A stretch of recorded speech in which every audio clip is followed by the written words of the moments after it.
just instantly the bass string did what I've always wanted it to do.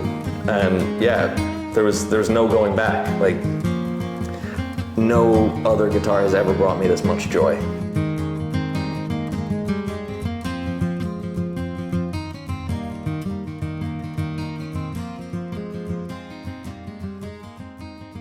This was just a really, really special launch for both me and Marty. The whole process between the three of us has been collaborative, every step of the way. Conor came to me for guitar lessons about, I'd say 10 or more years ago.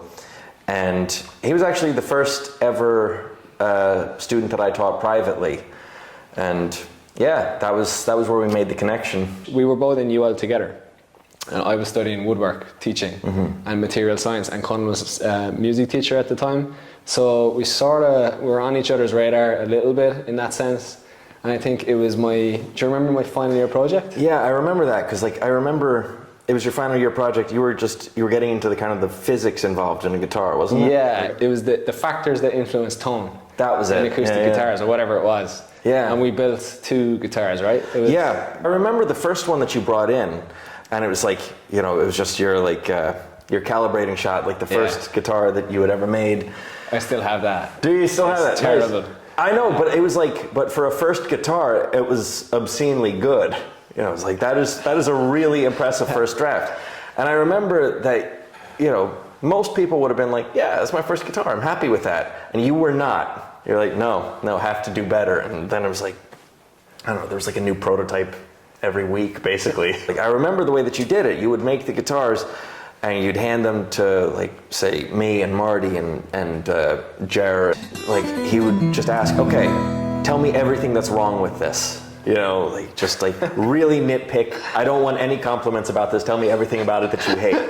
And like, it was just an iterative process, and every prototype got closer and got better. And then me and Marty did a demo in your old workshop, and it was just one of those things, like the stars just sort of aligned, because Marty and me hadn't really done much melody stuff together, or stuff with 2 guitars playing tunes together, but we just sat down and it just really clicked. Like, the guitars, just shilling for your guitars here, the guitars really helped a lot, but the music just happened.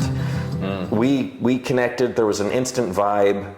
And that was just the prototype guitars, and then, the iterations continued, and now I have this, and everything about it is just very special to me. I mean, just from a playing standpoint, it's perfect. It does everything that I want it to do. He knows my style inside and out.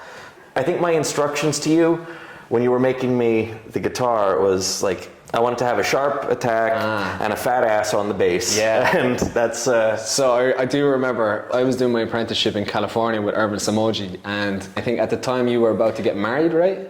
That's right, yeah. And I think for your wedding present, Conal's dad commissioned, and he paid an initial deposit on this project. As soon as he saw the video of me and Marty on the prototype guitars. Yeah. Because I remember walking out of that really wanting that guitar, like, that day. So what about this guitar was the stuff that we did, like, that was really special specifically for you?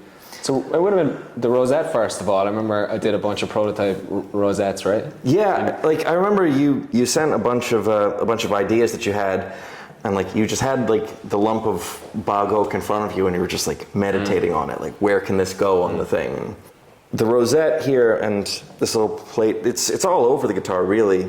These little things here, that's bog oak from my grandparents' place. Sat in the bog for thousands of years, and until my granddad took it into the house.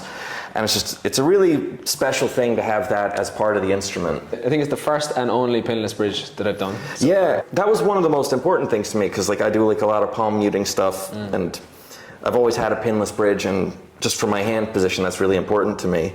And yeah, so having the bog oak there as a little resting place is just a really cool thing. Nice, yeah. Yeah, because I remember there was a certain point you were asking me what I wanted in the guitar, and like, there was a certain point where you were like, okay, you're not going to see anything else until it's the finished product. Yeah, so like all of that, I saw that for the first time when I opened the case. Talk about that. So that I remember that day. I actually have a video of that day. Oh, Remember yeah. when you first came to collect the guitar? That was a special moment. That was wild. Like, I mean, it was the kind of thing where I just picked it up and was like, yeah, that's my guitar. Just instantly the bass string did what I've always wanted it to do.